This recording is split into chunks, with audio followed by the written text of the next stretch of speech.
todos nuestros seguidores. A nombre del Fondo Editorial del Congreso de la República, damos inicio a una nueva charla de nuestro ciclo de conferencias Puentes hacia el Bicentenario. En esta oportunidad vamos a abordar el tema Imaginando la Patria entre el Virreinato y la República, a cargo del magíster David Velázquez Silva. Le damos pase a David. Gracias.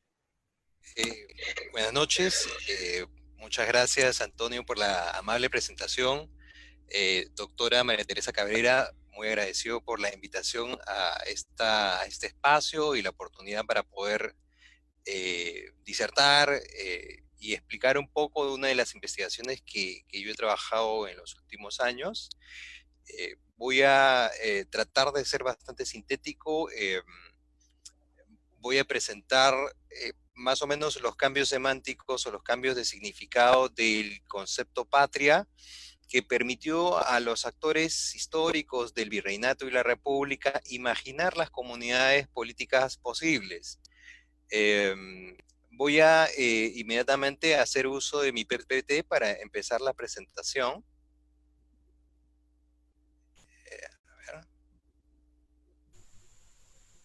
Y esta conferencia se llama Imaginando la Patria entre el Virreinato y la República. Una cuestión importante antes de entrar de lleno al discurrir del concepto patria a lo largo del periodo de la República y el Virreinato, es precisar algunos conceptos o algunas ideas que nos permitan entender la charla. Imaginar la política es lo primero, ¿no? Los conceptos están enmarcados imaginarios, y por esto, digamos, la charla implica imaginar la patria, ¿no? Digamos que los actores políticos normalmente actúan o describen o valoran los comportamientos, las instituciones y las prácticas políticas dentro de horizontes de significados. Y esos horizontes son los imaginarios políticos. Un imaginario político permite otorgar o reclamar legitimidad. Un imaginario político, estos horizontes de significado permiten, digamos, a los actores políticos darle sentido a su quehacer y al quehacer de los otros. Una cuestión importante adicional es que los imaginarios políticos no son monolíticos, es decir, en una sociedad dada pueden haber imaginarios políticos divididos, pueden existir en una sociedad más de un imaginario político, incluso estos imaginarios pueden estar enfrentados. Y dentro de estos imaginarios políticos, un asunto fundamental son los vocabularios que utilizamos para describir, para valorar o prescribir los comportamientos del mundo político. Y en ese sentido, la charla de hoy día trata acerca de un concepto que forma parte de un vocabulario político, que va a cambiar entre el tránsito del virreinato a la república. A los actores políticos darles... entonces, vamos a acercarnos al imaginario político por medio de su vocabulario, y en este caso preciso, a partir de un concepto específico que es patria. Muy bien. Acerca de patria, o del concepto patria, a diferencia de otros estudios que se han hecho acerca de lo que es patria, no planteo una idea de la patria, digamos, porque la idea, o trabajar con el sustantivo idea, da una falsa concepción de que la patria, o lo que está encerrado en la palabra patria, tiene cierta unidad, se mantiene en el tiempo, o digamos es coherente o existe consenso respecto de ella. Por el contrario, cuando digamos, los historiadores modernos empezamos a trabajar con vocabulario político, estamos, digamos, refiriéndonos a conceptos que son mutables, maleables y que toman forma por los imaginarios en los cuales estos conceptos están incrustados, y también estos propios conceptos pueden modificar esos imaginarios de los que forman parte. Para el caso de patria, vamos a ver que a lo largo del siglo XVIII y la primera mitad del siglo XIX, este concepto va a referir a diversos tipos de comunidades políticas, como, digamos, lo van a hacer también otros conceptos como nación y reino. En este recorrido que vamos a ver, el concepto patria va a cambiar su significado entre 1700 y 1830. Así también vamos a ver que los actores históricos los van a utilizar para designar a diversos objetos o entidades que son significativas para ellos o que son significativas políticamente. Otra cuestión importante es que, como todo concepto político, patria va a ir ganando y perdiendo significados en el periodo que vamos a trabajar, 1700 y 1830-50. Y eso es interesante porque permite comprender que las palabras cambian a lo largo del tiempo. Una mirada larga de los conceptos políticos nos permite ver que se van, digamos, significan una cosa para algunos actores en un tiempo determinado y pueden significar otra cosa para, digamos, generaciones posteriores. Muy bien. Otro aspecto importante es que el concepto patria para todos los actores del virreinato y de la república es un concepto que tiene fuertes resonancias clásicas, es decir, que proviene de, digamos, el vocabulario y la tradición filosófica, filológica de Grecia y Roma, y que forma parte de un imaginario republicano que fue rescatado por el pensamiento renacentista y que fue incorporado a las prácticas y a la forma de concebir la política en Europa y también en el Perú, o al Perú, por medio de la colonización española. Otro punto importante es que patrias, durante el periodo que vamos a ver, siempre va a contar con un signo positivo. Digamos que todos los actores históricos del virreinato y la república la consideran como un concepto valioso, que refiere, digamos, o que está cargado, digamos, de significados que provienen de épocas clásicas y que, digamos, los actores van a buscar cubrirse con ese concepto, digamos, presentarse como patriotas o presentar que sus actos van en pro de la patria, ¿no? Que sus actos son producto del heroísmo, del amor a la patria y que, digamos, representan un desprendimiento respecto a la comunidad. Un penúltimo elemento, digamos, preliminar e importante, es que patria y patriotismo no debe confundirse con nación ni con nacionalismo. Digamos, entendiendo el nacionalismo como, digamos, este cuerpo ideológico que aparece en el siglo XIX y que describe a comportamientos e ideologías orientadas hacia defender digamos, ciertamente la nación, pero al mismo tiempo tener una vocación en contra de otras naciones. Por último, la última consideración preliminar importante es que el conocimiento que los historiadores tenemos de los conceptos de los actores históricos principalmente provienen de las fuentes del mundo letrado. Entonces, todas las investigaciones que hacemos los historiadores que trabajamos sobre conceptos, las hacemos utilizando, digamos, las fuentes escritas. Y evidentemente, ahora y mucho más siglos atrás, una, digamos, pequeña minoría accedía a digamos, a este mundo letrado, ¿no? Entonces, ciertamente tenemos una sobrerepresentación de cómo los actores históricos imaginaban la política fuertemente balanceada hacia las élites y en menor medida hacia los actores, digamos, que llamaríamos de una manera los sectores populares digamos, los plebeyos. Muy bien. Pasamos a nuestro punto. En el siglo XVIII existían tres significados o tres formas de concebir la patria. Había un primer sentido de patria que los actores virreinales, o con el cual los actores virreinales se sentían cómodos y que utilizaban de manera, digamos, profusa, que es para referir a sus propias ciudades de origen. Los actores virreinales consideraban que sus ciudades como Lima, Arequipa, Huánuco, Cusco eran sus patrias.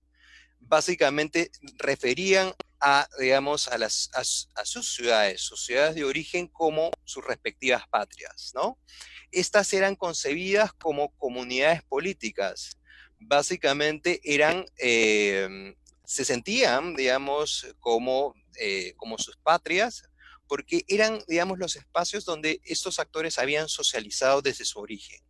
Son estos espacios donde los actores van a tener sus identidades más sentidas, son su universo inmediato. En el siglo XVIII existen sus ciudades. Adicionalmente, estas comunidades o estas ciudades, las ciudades virreinales, son concebidas como repúblicas, como entidades políticas completas, con sus propias normas y sus propios gobiernos. En este caso, digamos, el gobierno de las ciudades virreinales sería su cabildo, y los vecinos que, digamos, habitaban en estas ciudades las concebían como, digamos, sus madres, como sus lugares de origen, ¿no?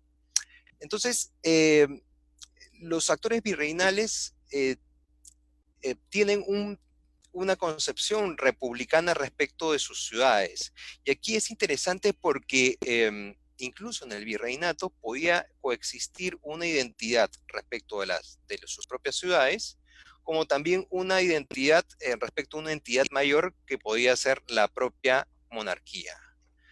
Como todo imaginario republicano, el concepto patria, digamos, exigía de las personas que lo utilizaban, que utilizaban el concepto, comportamientos que tributasen desprendimiento y lealtad respecto a su lugar de origen.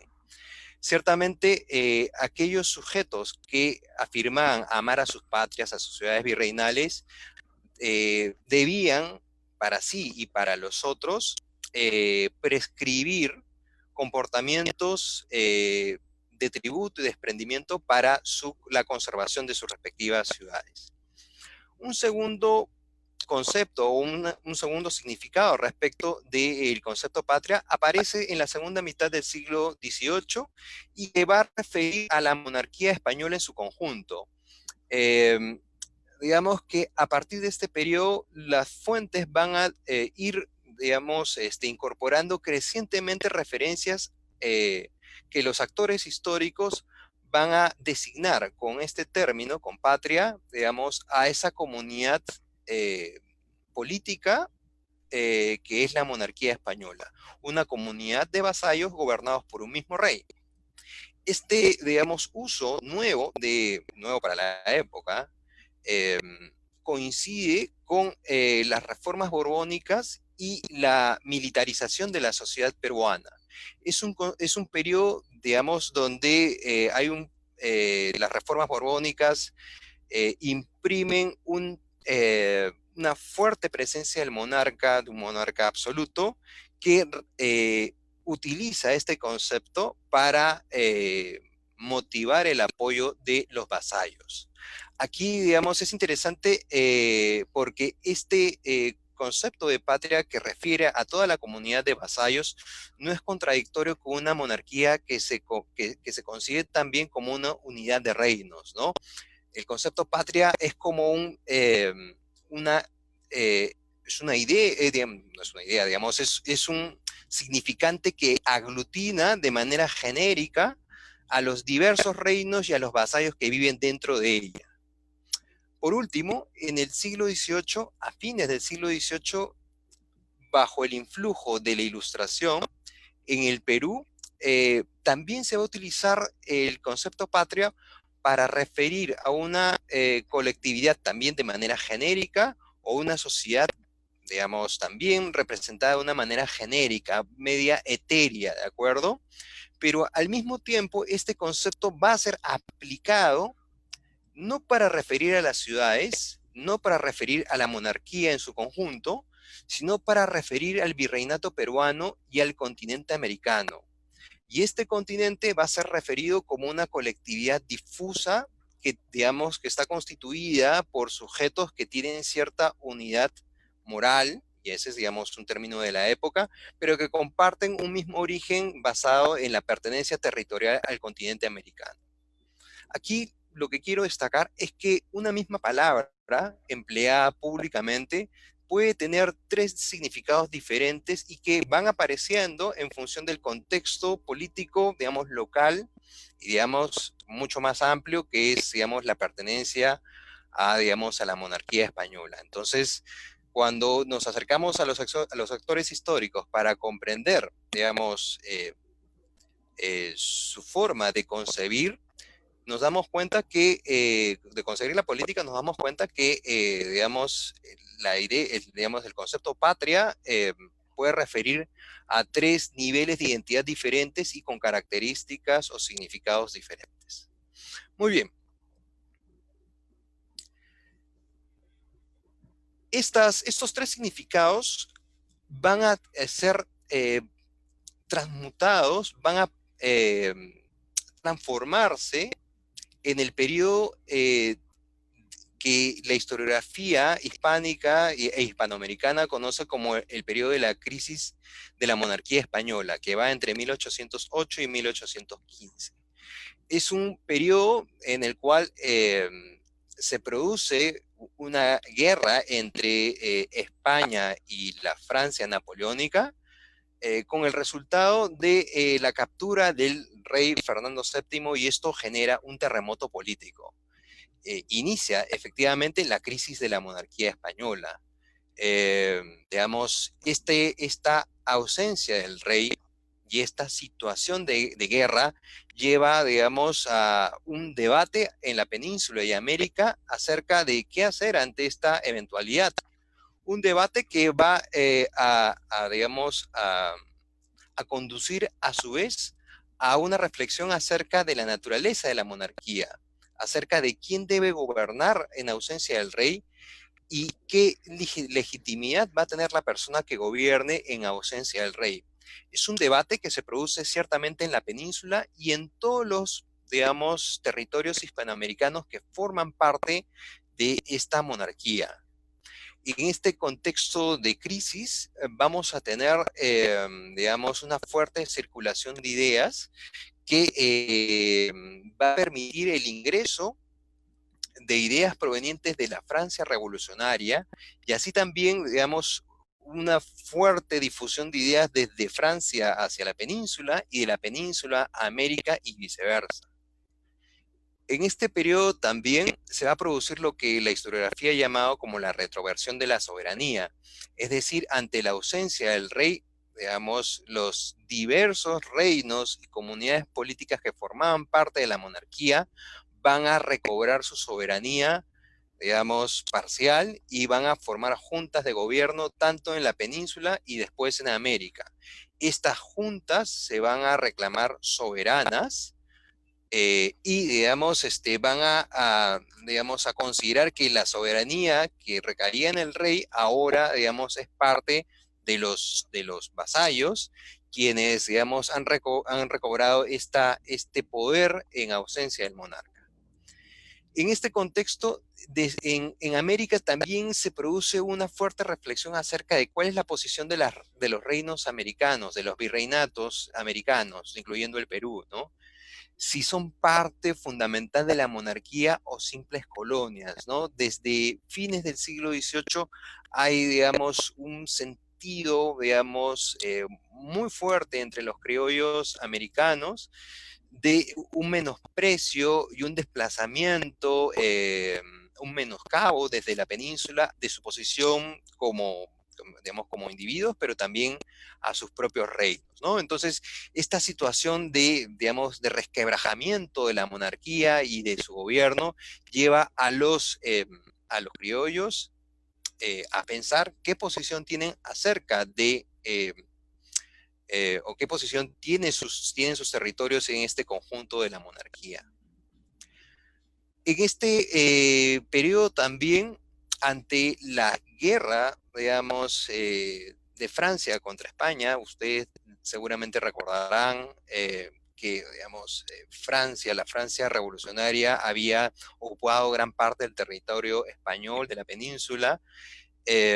Digamos, hay un fuerte temor de que Francia termine conquistando a la península y con ella conquistando América. Entonces, digamos, hay una suerte de preocupación si, digamos, dejamos de ser españoles, dirán los criollos, nos convertiremos en franceses. Bueno, en este contexto, las autoridades virreinales van a exigir el patriotismo de los vasallos, el apoyo de los vasallos americanos, incluyendo los peruanos, a esa entidad, digamos, a esa monarquía en peligro, a la que llaman patria o madre patria, ¿no? Se convoca a los hermanos vasallos americanos a defender a sus hermanos vasallos, igual vasallos peninsulares, ¿no? Hay un fuerte, digamos, desde el virreinato, especialmente en el Perú, hay una fuerte campaña para, digamos, defender la monarquía española. Y sin duda, digamos, gran parte de los criollos y de muchos, digamos, mestizos se sienten españoles y que su patria, o una de sus patrias, es, digamos, la monarquía. Muy bien. En este contexto se produce una importante revolución política y, digamos, una revolución entendida por un cambio en las instituciones y en las formas de imaginar la política. Es una revolución política que se produce a raíz de la lucha de diversos grupos políticos en la península por reconstruir la soberanía, por, digamos, reedificar digamos, ese edificio político que se había fragmentado con la retroversión de la soberanía. En esta lucha, digamos, los liberales españoles son los que, digamos, vencen y imprimen estos personajes, imprimen digamos, en el debate público, que es tanto en la península como en América, una transformación conceptual sin precedentes. Logran estos liberales imprimir en conceptos fundamentales del imaginario político, como soberanía, libertad, nación y patria, un nuevo, digamos, un nuevo cariz que aleja estos conceptos de sus antiguas definiciones. En el caso, digamos, o cuando se produce este debate, digamos, los liberales van a lograr que los diversos actores políticos acepten que la soberanía no es solamente un atributo del rey, sino que la soberanía es, digamos, una emanación del conjunto de los españoles de ambos hemisferios. En ese sentido, digamos, se produce una transformación radical del imaginario político, en el sentido de que pasamos de una soberanía, digamos, como emanación del gobierno de un rey absoluto a una soberanía de la nación. En este caso, digamos, el concepto nación va, digamos, a ser la base de todo comportamiento e institución política que se construya durante este proceso digamos, de crisis de la monarquía española, ¿no? Entonces, en este caso, digamos, se ha producido una transformación política importante. ¿Qué es lo que sucede en este mismo escenario con el concepto patria? Digamos, patria va a, digamos, acercarse muy fuertemente al concepto nación, y en el sentido de nación soberana. Los actores van a hablar que, digamos, que el gobierno de la monarquía, digamos, se basa en la nación y, digamos, y al mismo tiempo refieren que la nación es al mismo tiempo la patria. Es decir, que en el fondo la nación es, digamos, se traslapa o digamos, se desliza en el concepto de patria, ¿no? Y, digamos, allí patria asume un carácter totalmente moderno y diferente digamos, a lo que veníamos viendo hasta hace un momento, ¿no? En ese caso, patria va tomando otros significados producto de la victoria del ideario del liberalismo español, que tiene impacto en la forma de conseguir la política tanto en la península como América. En este contexto, patria es concebida como una colectividad de individuos abstractos, iguales, unidos libremente por medio de un pacto en favor del bien común, ¿no?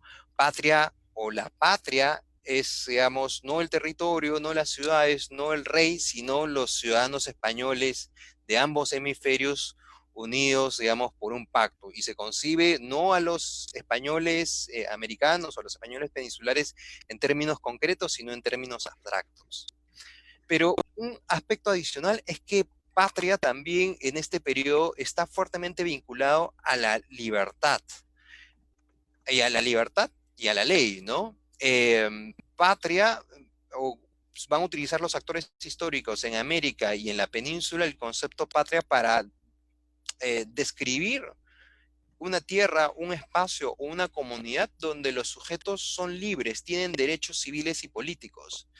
Y estos derechos se obtienen gracias a la observancia de la ley, y en este contexto específico de la crisis de la monarquía, a la observancia de la Constitución. Solamente hay patria donde, digamos, la ley impera y los ciudadanos son libres. Por tanto, digamos, el amor a la patria está en contra de el despotismo, ¿ok? En contra del gobierno de los reyes, por supuesto, ¿no? Digamos, el liberalismo español va a estar en contra de los reyes. Esto, digamos, tiene impacto en América del Sur.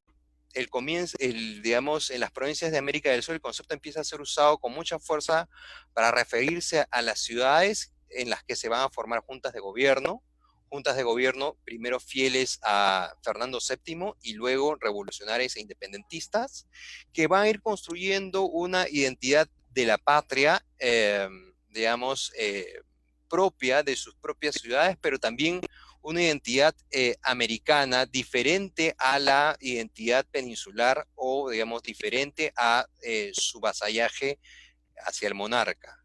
En el Perú, en Lima, se usa muy tímidamente este concepto, ¿no? Básicamente está vinculado a críticas de los liberales en Lima, especialmente contra el virrey Abascal, a quien consideran como un déspota, y mucho menos aún para referirse a América, ¿no? El concepto en el Perú no se utiliza en ese sentido, más fuertemente para vincularlo, para construir una imagen de comunidad con España.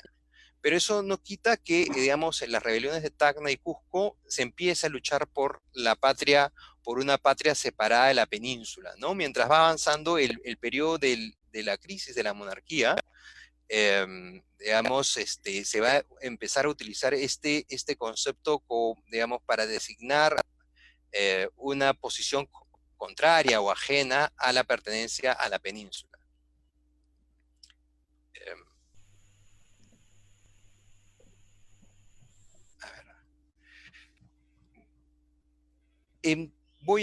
Seguramente estoy con el tiempo, digamos, muy ajustado, entonces voy a referirme muy ligeramente a esta diapositiva. Durante las guerras de independencia y la temprana república, también se va a producir, digamos, cambios en el concepto patria. O sea, van a haber choques por definir el concepto y quién tiene, digamos, o quién se puede apropiar digamos, del contenido positivo de este concepto. Ciertamente los españoles, los gobernantes españoles del territorio peruano van a buscar que los lazos entre América y España no se rompan, pero, digamos, los patriotas que llegan con San Martín, o digamos, las huestes que llegan con San Martín, van a buscar, digamos, apropiarse del concepto. San Martín va a llegar al Perú en 1820 y va a dar una lucha militar y política, va a ser una guerra de propaganda. Y ellos van a afirmar, digamos, el ejército de San Martín va a afirmar que se lucha por la patria, va a buscar este ejército difundir su concepto de patria, que básicamente es una promesa de construir una sociedad política moderna separada de España. Y, digamos, su propuesta digamos, de patria, de una patria americana, de una patria, digamos, peruana, está sintetizada en tres conceptos fundamentales: libertad, independencia y la propia patria. Ciertamente en este periodo se van a producir batallas, digamos, no solamente militares, sino también batallas en las ideas, batallas, digamos, también semánticas, ¿no? Como decía hace un momento, los gobernantes españoles y los peruanos que, digamos, eran fieles al rey español, se consideraban ellos también patriotas.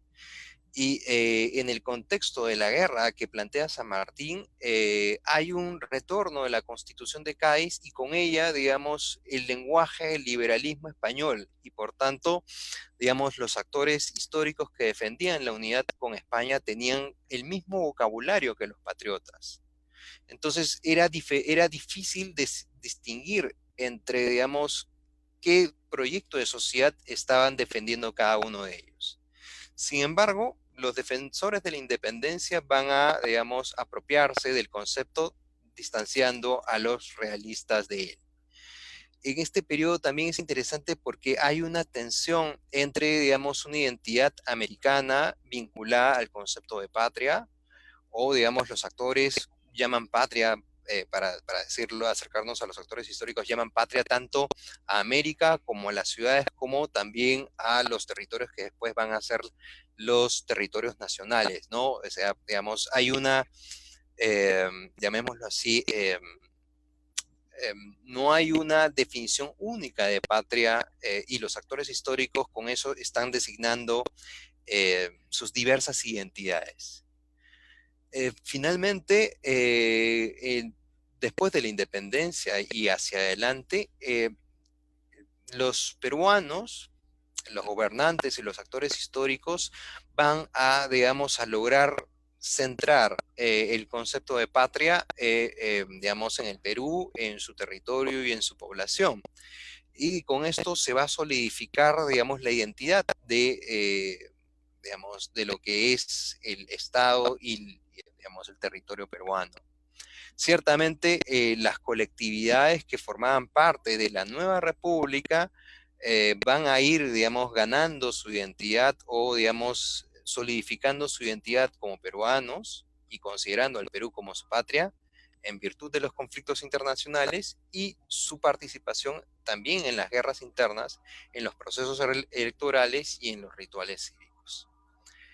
Eh, con esta, digamos, disertación, que seguramente me he extendido muchísimo, quiero para que, digamos, cuando hablamos de conceptos políticos como patria, digamos, los actores históricos los consideran de manera diferente, ¿no? Digamos, los conceptos tienen una polivocidad, son polisemánticos y permiten, digamos, o permitían a los actores históricos imaginar o luchar por formas de concebir, digamos, la política y, digamos, para lograr proyectos políticos.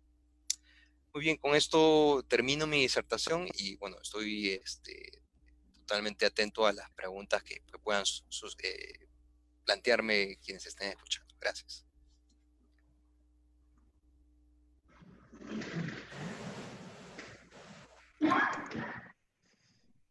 Gracias, David, por tu exposición, la verdad, muy amplia, muy didáctica. Y si entendemos que el concepto de patria va cambiando con el tiempo, porque una cosa era el concepto a finales del virreinato y otra al inicio de la república, y así va mutando, por emplear un término. En la actualidad, ¿cómo sería este concepto de patria, David? Eh, bueno, el concepto no se utiliza mucho en la actualidad, ¿no? Un concepto es importante, relevante políticamente en cuanto se use, en cuanto los actores históricos lo utilicen. No vivimos en un momento en donde digamos, este concepto sea tan importante, ¿no? Pero ciertamente el propio concepto tiene posibilidades de ser empleado, ¿no? O sea, digamos, en el fondo del concepto, hay ideas muy importantes que sería interesante rescatar en el contexto del Bicentenario, como, digamos, la lucha por la libertad, que la palabra patria está fuertemente vinculada a la idea de la libertad en primer lugar, y así nació con la independencia, a la idea, o digamos, a la idea del respeto a la ley. Digamos, una patria no puede ser concebida si es que, digamos, no existe el respeto a la ley, y donde, digamos, no se puede ejercer un poder despótico en el sentido de que los ciudadanos tienen capacidad de participar en la vida pública, ¿no?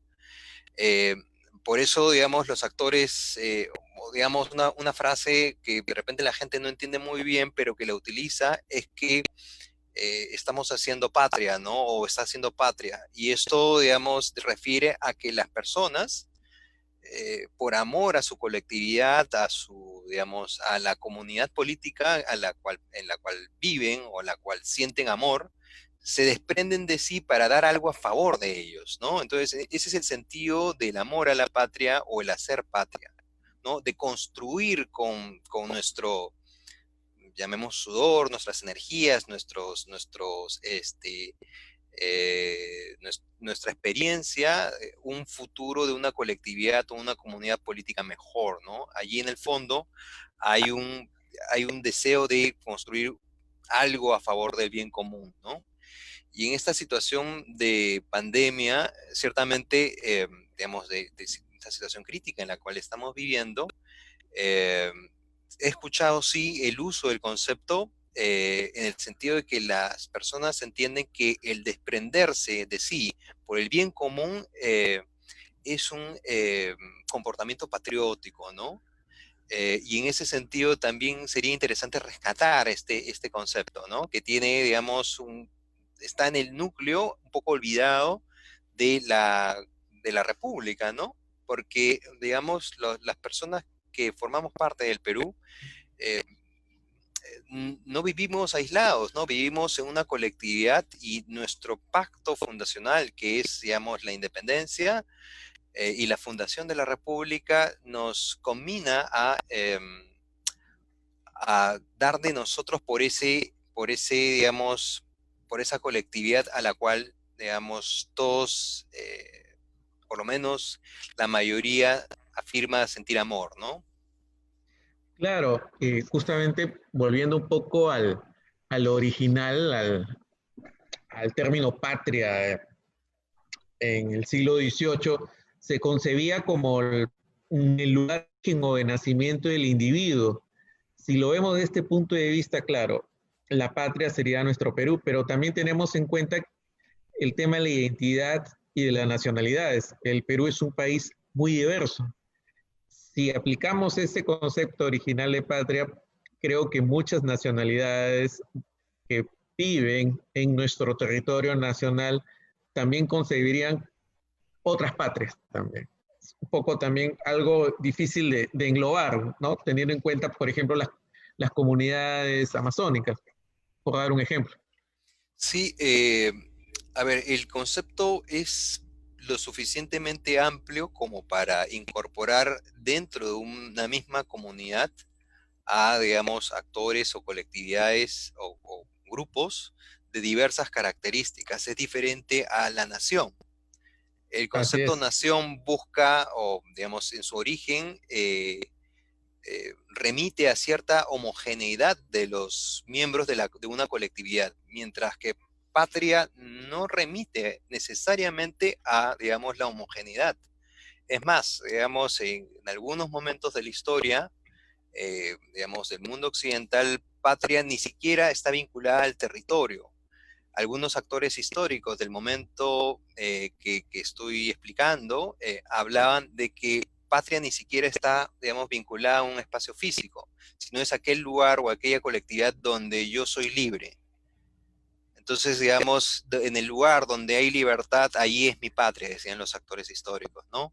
Entonces, el espacio físico, ni las, digamos, similitudes lingüísticas digamos, o de origen, son, digamos, obstáculo para construir una patria, ¿no? Y, digamos, en la actualidad, que somos digamos, un país diverso, podemos ser miembros de una misma patria, pero a la vez, digamos, formar parte de diferentes naciones, ¿no? Si las consideramos como compuestas por grupos o por personas que comparten ciertos elementos culturales particulares, ¿no?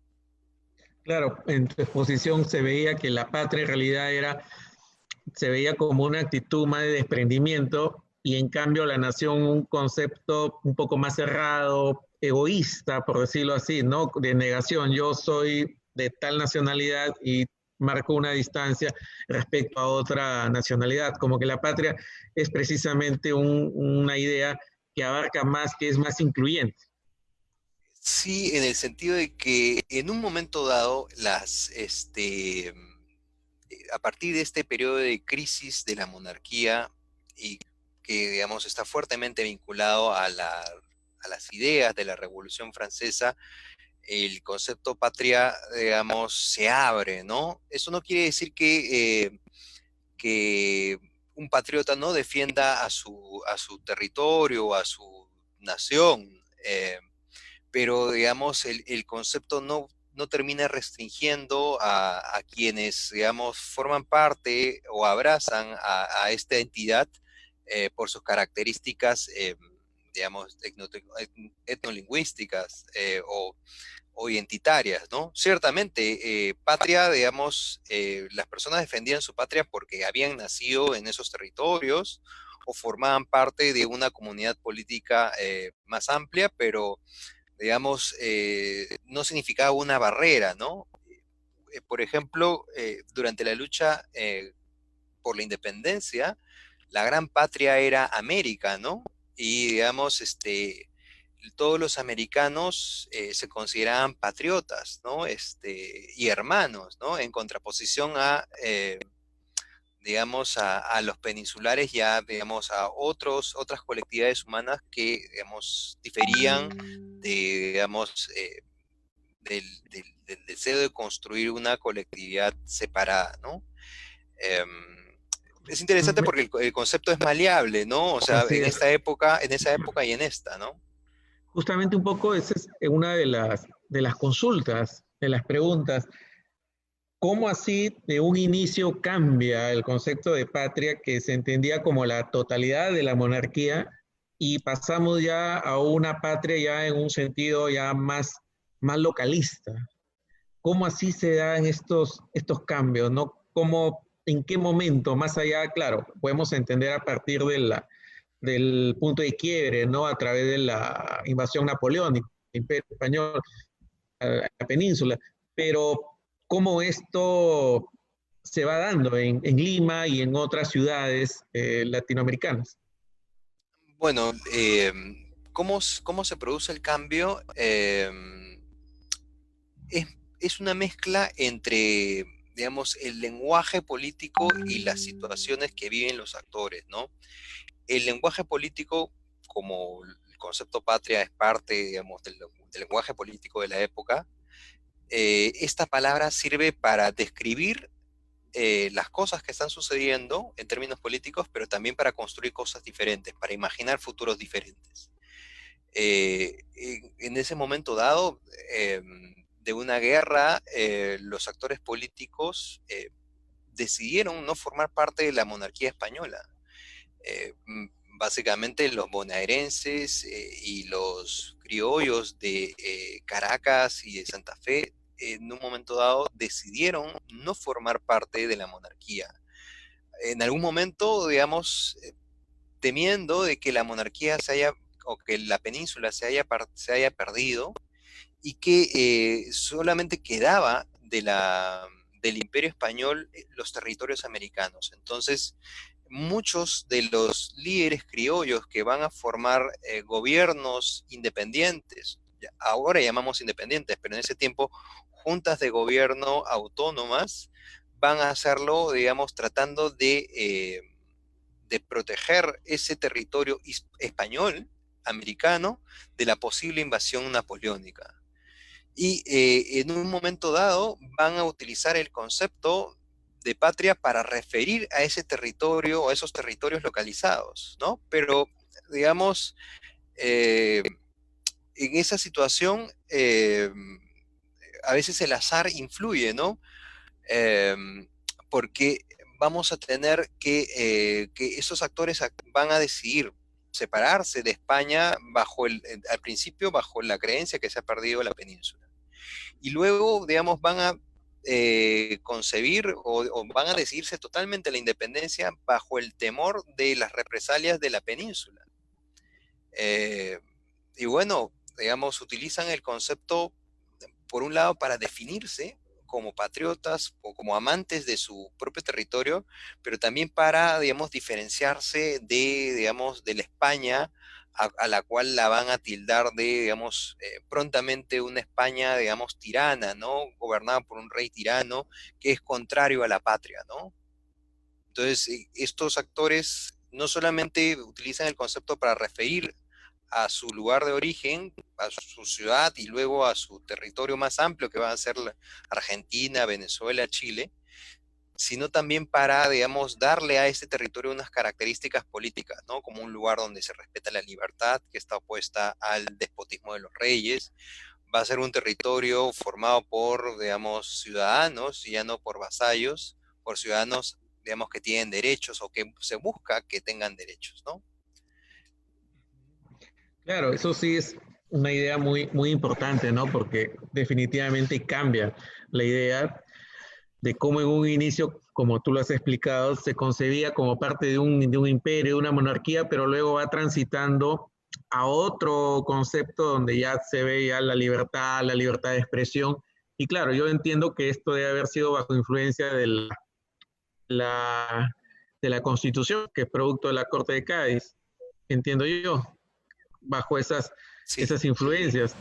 Pero en ese entonces, si mal no recuerdo, creo que el virrey de entonces, Fernando de Abascal, era un abierto opositor a las Cortes, en realidad, y a la Constitución. Era bueno, obviamente, ¿no? Un funcionario muy, muy tradicional y pegado a la norma, a la monarquía de ese entonces. Cuando llega San Martín, cuando llega Bolívar en general, eh, me imagino yo que también a través de algunos operadores políticos in, influyen en este concepto, teniendo en cuenta, por ejemplo, que el caso de San Martín, él quería instaurar una monarquía constitucional. En ese entonces, idea básicamente podía conseguir San Martín, ¿no? Teniendo en cuenta que, bueno, venía de Argentina, ya había pasado por Chile, y ya, pero un concepto de monarquía constitucional y con un funcionario que al final se va a hacer todas estas amistades en nuestro círculo criollo. ¿Cómo él pensaba San Martín el concepto de patria? ¿Cómo lo veía él al Perú en ese entonces? Bueno, él creía o planteaba su propaganda y sus ideas políticas estaban dirigidas a crear un gobierno primero separado de España, ¿no? O sea, crear una comunidad política, estados o un estado separado de España, por un lado, y un lugar donde, digamos, un territorio gobernado por para la redundancia, por un gobierno que reconociera la libertad, que estuviera anclado o, digamos, que reposara su legitimidad tanto en una constitución como en la soberanía popular. Y en ese sentido, concebían la patria, ¿no? Digamos, un territorio separado de España que sería gobernado por, digamos, un Estado bajo la soberanía, digamos, asentado en la legitimidad de la soberanía popular y, digamos, que hiciera o que respetara digamos, la Constitución, ¿no? Y en ese sentido, digamos, sería un Estado, digamos, y una sociedad donde se respetara la ley, ¿no? Entonces, dentro de este modelo o de esta concepción de patria, puede jugar tanto la monarquía constitucional como la república, más no la monarquía absoluta que es concebida como contrapuesta a la patria, ¿no? Porque es concebida como un gobierno que es ejercido de manera tiránica, donde no hay libertad, donde no hay respeto a la Constitución, donde el rey gobierna a su arbitrio. Y en ese sentido es opuesto a la patria. Mientras que los realistas van a propugnar esta idea que yo mencionaba hace un tiempo de que la patria en realidad es esa comunidad de vasallos gobernados por un mismo rey. Y vamos a tener dos patrias enfrentadas durante la independencia, o dos formas de conseguir la patria enfrentadas durante la independencia. Y eso debe ser algo muy interesante de poder, creo, abordarlo en en otra conferencia, en otra charla, David. La verdad que muy ilustrativa tu exposición. Justo me estaban preguntando acá por interno, ¿y cómo llegamos nosotros a la Guerra del Pacífico? Yo sé que tu investigación llega hasta 1870, básicamente, pero ¿cómo llegamos a la Guerra del Pacífico? Porque ahí también hay bastantes historias sobre que no se concebía, ¿no? El Perú como un territorio, como una patria, muchas, y otra vez aparece el concepto de nación, un país muy dividido. ¿Cuál es tu opinión al respecto?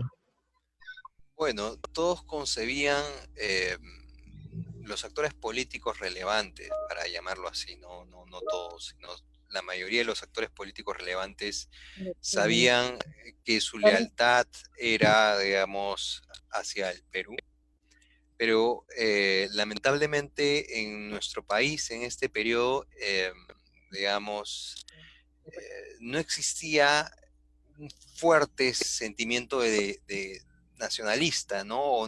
De sentimiento nacional, ¿no? O sea, si bien todos se concebían como ciudadanos del país, digamos, no había justamente lo que el concepto patria reclama, que es digamos, el desprendimiento por el país, ¿no?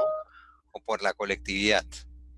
Eh, la historia moderna ha demostrado, y los actores que escribieron inmediatamente de la guerra mostraron eh, mu muchos, digamos, comportamientos no patrióticos, ¿no? Y en general, digamos, en el Perú, la mayoría de la población, que era, digamos, campesina e indígena, no tenía una fuerte identidad de ser peruano, ¿no? Porque, digamos, no había sido reconocido como ciudadano en términos reales, ¿no? Si bien existía un reconocimiento formal de su pertenencia al país, digamos, la educación básica, que es el principal motor de la construcción de ciudadanía y identidades nacionales, era muy limitado en el Perú, ¿no? Entonces había una fuerte identidad local para el caso de las localidades o las comunidades indígenas, ¿no? Importante, David. Bueno, llegamos al final de esta charla. La doctora María Teresa Cabrera nos va a dirigir unas palabras. Doctora, le damos pase. Y totalmente agradecida con el magíster historiador David Velázquez, que el día de hoy nos ha dado pues valiosos aportes para conocer y profundizar más sobre nuestra historia y hacernos reflexionar precisamente conceptos tan básicos como la patria, la nación. Me ha gustado mucho que la patria vinculado con lo que es la libertad, con lo que es la ley, de verdad, de una manera muy clara, nos ha clarificado, perdón, de una manera muy clara, tenemos ahora los conceptos mejor concebidos de lo que quizás en algún momento, previamente a esta exposición conocíamos, ¿no? Y ver la evolución, y he visto que ha desarrollado pues un trabajo totalmente prolijo, una investigación muy profunda, y en verdad, magíster, muy agradecida por su participación y por sus valiosos aportes. Y recordar siempre que conocer nuestra historia, como es lo que pretendemos a través de este espacio, nos hará no volver a cometer los mismos errores. Muchas gracias por su participación y encantada como todos nuestros seguidores. A ustedes, muchas gracias. Doctora, muchas gracias por sus palabras. David, muy amable, muy importante tu exposición para nosotros por tu colaboración con el Fondo Editorial del Congreso de la República, y a todos nuestros seguidores, la próxima semana informarles que vamos a tener también otra exposición. Ya oportunamente se las comunicaremos a través de nuestras redes sociales. Y bueno, buenas noches y gracias por seguirnos. Muy amable. Hasta luego.